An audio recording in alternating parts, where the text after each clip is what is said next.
이번 시간은 세포와 생명 시스템에 대해 미리 살펴보도록 하겠습니다. 이번 시간은 우리가 알아볼 내용은 세포에 대한 것인데요. 자, 바로 세포를 들어가기 전에 여러분들이 이렇게 이해를 하면 좀 더 쉬울 것 같습니다.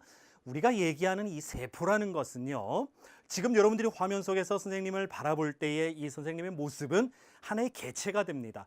우리가 얘기하는 세포는요, 아주 작은 단위가 되는데 어떤 내용이냐면 선생님의 이 모습 하나의 개체에서 조금 더 안으로 들어가 보면은 이 선생님의 몸은요, 여러 기관들로 이루어져 있습니다.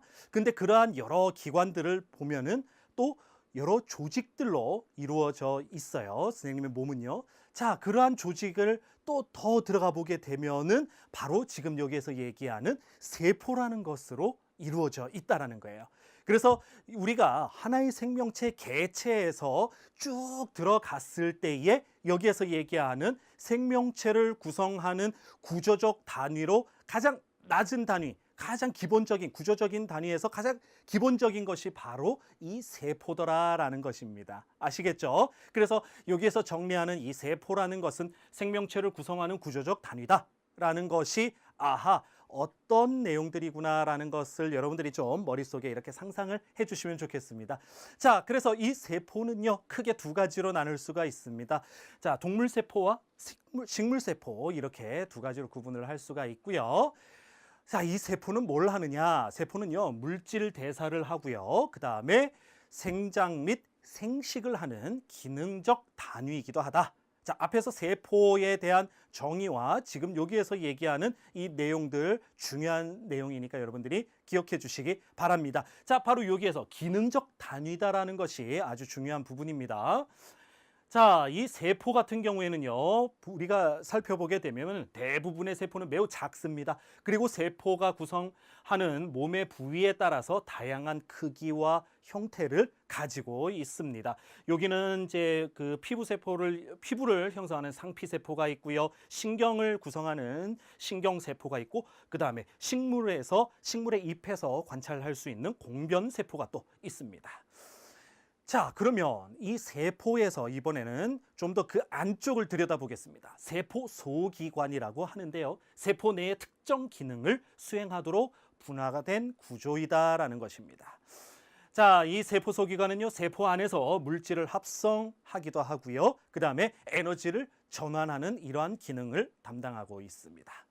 자, 이 세포 소기관의 종류와 기능에서 보면은 일단 물질의 합성과 관련된 세포 소기관은요, 핵, 리보솜, 소포체, 골지체가 있는데 동물세포나 식물세포나 모두 다 지금 공통적으로 갖고 있는 세포 소기관이 되겠습니다. 자, 선생님이 지금 동물세포와 식물세포가 공통적으로 갖고 있는 세포 소기관이다라고 얘기하는 데는 이유가 있어요. 중요하기 때문이죠. 자, 나중에 식물세포만 갖고 있는 소기관들도 있기 때문에 여러분들이 지금부터 잘 구분해서 기억해 주시면 좋겠습니다. 자, 이 세포 소기관들 중에서 핵은 세포 중에서 가장 큰 소기관에 해당해야 합니다. 이 핵은요, 일반적으로 세포 하나에 한 개씩 들어있게 됩니다. 자, 이 핵은 말이죠, 핵막으로 둘러싸여져 있고요. 이 핵 안에는 중요한 DNA가 있습니다. DNA는요, 유전 정보를 갖고 있게 되죠. 그래서 이 유전 정보와 여러 가지 단백질을 어떻게 만들 것이냐, 그러한 정보들이 전부 이 DNA에 저장이 되어져 있습니다. 이 DNA는 핵에 들어있다라는 얘기죠. 자, DNA에는 앞서 선생님이 얘기한 것처럼 유전 정보가 담겨져 있고요. 그 정보는 자손으로 전달이 되면서 생명이 연속적으로 유지가 된다라는 것입니다.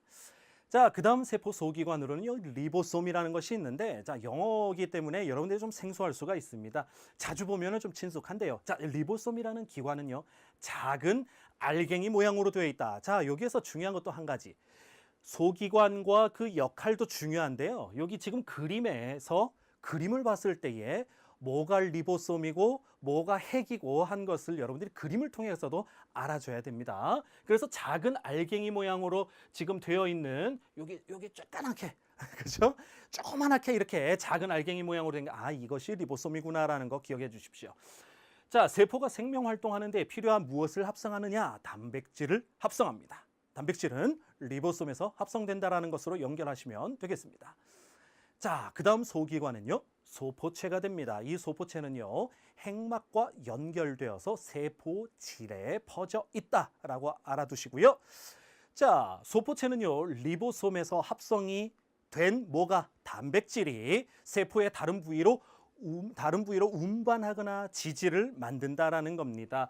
자, 단백질은요 리보솜에서 합성이 되고요. 소포체는 그렇게 합성된 단백질을 다른 부위로 운반을 해주거나 또는 지질을 만드는 이런 역할을 한다라고 정리할 수 있겠습니다. 자, 그 다음에 골지체라는 것이 있는데요. 모양이 이렇게 생겼습니다. 골지체는 소포체에서 운반된 단백질이나 지질을 변형을 해가지고 적절한 장소로 운반해주는 그런 역할이 있습니다. 다음으로 에너지 전환을 담당하는 세포 소기관을 살펴보겠습니다. 자, 바로 엽록체와 미토콘드리아가 되는데요. 우선 엽록체는 식물세포에만 있습니다. 자, 그리고 이 엽록체는 무엇을 담당하냐면은 광합성을 담당합니다. 그래서 엽록체는 광합성을 통해서 포도당이라는 영양물질을 만들어내는 것이죠. 자, 그러한 에너지 전환을 하고 있고요. 자, 엽록체가 빛에너지를 흡수해서 포도당과 같은 이 유기물을 합성한다는 것 여러분들 꼭 기억해 주시면 좋겠습니다. 자, 그 다음에 미토콘드리아는요, 근육세포와 같이 많은 에너지가 필요한 이러한 세포들에 많이 들어 있습니다. 동물세포와 식물세포에 모두 있는 소기관이 되는 것이죠. 자, 이 미토콘드리아는요, 산소를 이용해서 유기물을 분해하여, 유기물이라는 것은 뭐 탄수화물과 같은 그러한 물질들을 분해하여서 세포 활동에 필요한 에너지를 생산하는 그러한 에너지 전환을 담당하고 있습니다. 자, 이 외에도요, 세포벽, 액포, 세포막과 같은 세포에서 고유한 역할을 담당하는 이러한 이제 그 소기관들도 있는데, 세포막 같은 경우는 동물세포하고 같이 동물세포, 식물세포 같이 있는 경우도 있고요. 액포와 세포벽은 식물세포에만 있는 세포 소기관입니다. 이렇게 구분을 해서 여러분들이 기억해 주시면 좋겠습니다. 자, 세포벽의 역할은 바로 세포 제일 바깥쪽에 있는 두껍고 단단한 막으로서 식물세포에만 있다. 그 다음에 세포벽 같은 경우에는 세포의 모양을 유지하고 세포 안쪽을 보호하는 역할을 한다라는 내용이고요. 식물세포에만 있는 이 액포라는 것은요, 물과 양분 그리고 노폐물을 저장하는 그러한 기능을 담당합니다. 동물세포와 식물세포 공통적으로 갖고 있는 소기관 중에 하나는 또 세포막인데, 이것은 세포 전체를 둘러싸고 있는 얇은 막이다라는 거 기억해 주시고, 이 세포막에 대해서는 뒤쪽에서 또 중요한 내용들을 한번 다뤄보도록 하겠습니다. 자, 이 세포막은 말이죠. 세포를 둘러싸고 있는 얇은 막인데 세포의 형태를 유지하는 것도 있고요. 그 다음에 물질 대사가 일어날 수 있는 독립적인 환경을 형성한다라는 그러한 기능들도 있습니다. 자, 그러면 이 세포막에 대해 가지고 좀 더 깊게 한번 들어가 봅시다. 중요한 내용이에요. 자, 정신 바짝 차리고 한번 들어봅시다. 세포막이라는 것은 인지질과 단백질로 구성되어져 있습니다. 이 인지질이라는 것은 인과 지질 두 가지가 있는 거예요. 여기에서. 자, 요걸 인지질이라고 하고요. 그 다음에 여기에 단백질입니다. 이게 세포막이에요. 자, 이 세포막에서 인지질이라는 것은 얘기처럼 머리 부분 여기에 있는 것이 바로 인이고요. 물 분자와 잘 결합할 수 있는 물과 친한 부분입니다. 그 다음에 이 꼬리 부분이라고 얘기하는 저 다리 두 개처럼 생긴 저 부분이 바로 지질 부분입니다. 지질은요, 물과 친하지 않죠. 물과 섞이지가 않습니다. 자, 그런 부분이에요. 그래서 전체적으로 인지질은 지질의 한 종류입니다. 물 분자와 잘 결합하는 데가 어디다? 머리 부분이고요. 물과 잘 결합하지 않는 부분이 어디다? 꼬리 부분으로 이루어져 있습니다. 자, 그런데 여기에서 보면은 물과 잘 결합하는 부분이다라는 것. 우리 몸의 대부분은요, 우리 몸에서 가장 많은 걸 차지하고 있는 부분이 바로 물입니다. 자, 그런데 세포 안쪽에도 이제 물이 많이 있는데, 물과 친한 부분으로 볼 때에, 자, 세포 바깥쪽은 대부분 물이 많죠. 자, 물이기 때문에 물과 친한 이 머리 부분이 세포 바깥쪽으로 가줘야 될 거예요. 자, 그 다음에 세포 안쪽은요, 세포 안쪽도 물이 들어 있습니다. 그러면 물과 친한 부분이 또 안쪽으로 있어야 되겠네요.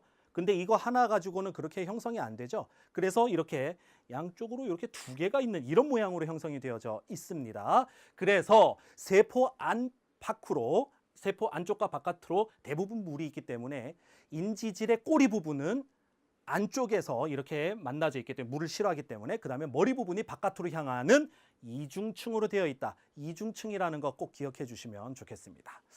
자, 그래서 우리는 이것을 바로 인지질 이중층이다라고 부르는데요. 인지질 이중층을 가만히 보니까 곳곳에 뭐가 있냐면은 이런 단백질들이 박혀 있어요. 자, 얘는 무슨 역할을 할까? 가만히 보니까 이 단백질은 세포가 영양분을 받아들이고 노폐물을 또 내보내고 하는 그러한 통로 역할이 되는 거구나라는 걸 알 수가 있습니다. 자, 그러면 영양분을 받아들이고 노폐물을 밖으로 이렇게 내고 하는 세포막을 통과하는 물질에 대한 물질 이동에 대해서 한번 살펴봅시다.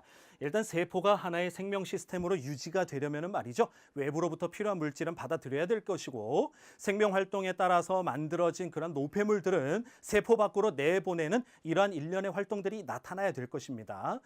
자, 그런데 여기에서 근데 이 물질들은 어떻게 세포막을 이동할까?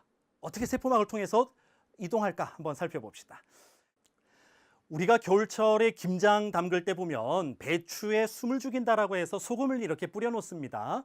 그러면 배추가 이렇게 이제 배추에 물이 빠져나오면서 이렇게 숨이 죽는 것처럼 쫙 가라앉게 되는데요. 자, 그 배추 속에 있는 물이 바깥으로 이렇게 이동하는 그러한 이동의 원리가 바로 여기에 나와 있는 이 삼투라는 것이 있습니다.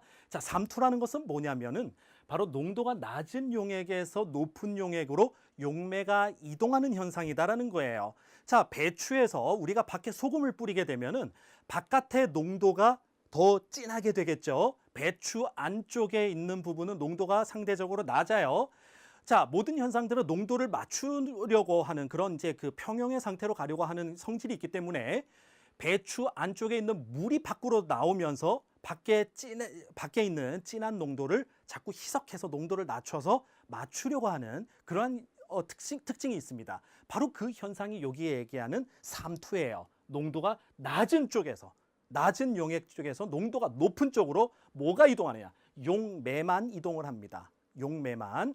자, 용질이라고 하는 소금이나 설탕이나 이런 용질은 이동하지 않고요. 용매만 이동해서 농도 낮은 쪽에서는 물이 빠져나가니까 거기는 점점 진해질 테고 농도가 높은 쪽으로 물이 이동할 테니까 거기는 물이 들어가서 희석이 되어서 농도가 낮아질 테고 해서 둘이 서로 이제 평형을 이루게 되는 그러한 부분이 되겠죠. 자, 그 원리가 바로 삼투다라는 것 기억을 해 주시고요. 자, 그러면은 여기 이 삼투에서 아까 선생님이 얘기했던 용질은 왜 이동하지 않느냐? 그 이유는요. 입자의 크기가 크기 때문에 세포막을 통과할 수 없다라는 거예요. 자, 그래서 이 삼투라는 현상은요. 용질의 입자 크기가 커서 세포막을 통과할 수 없을 때에 바로 이 삼투 현상을 통해 가지고 이렇게 물질 이동이 이동된다라는 것, 특히 용매가 이동한다라는 것 여러분들이 알아두시면 좋겠고요. 이러한 삼투 현상은 식물의 뿌리에서 물을 흡수할 때에 우리가 관찰을 해볼 수 있습니다. 자, 식물의 뿌리에서 물을 흡수할 때에 주변 토양에서 바로 뿌리털 세포 안쪽으로 이렇게 물이 이동하게 되는데 그때의 원리가 바로 삼투다라는 것이에요. 자, 삼투에서 중요한 것은요. 용매가 이동하는 것이다라는 거 하나 기억해 주시고요. 어디에서 어디로 이동하느냐? 농도가 낮은 쪽에서 농도가 높은 쪽으로 용매가 이동한다. 이렇게 정리해 주시면 좋겠습니다. 자, 그런데 이번에는 우리가 좀 다른 개념을 한번 살펴보겠습니다. 확산이라는 얘기가 나오는데요. 이 확산이라는 것은 물질 자체가 스스로 이동해서 이번에는 농도가 높은 곳에서 낮은 곳으로 퍼져나가는 현상이다라는 거예요. 앞에서 우리가 공부했던 삼투라는 것은 용질은 입자가 너무 커가지고 세포막을 통과할 수 없기 때문에 그 용질은 가만히 있고 용매만 이동을 하는데 어디에서 어디로 이동을 하느냐?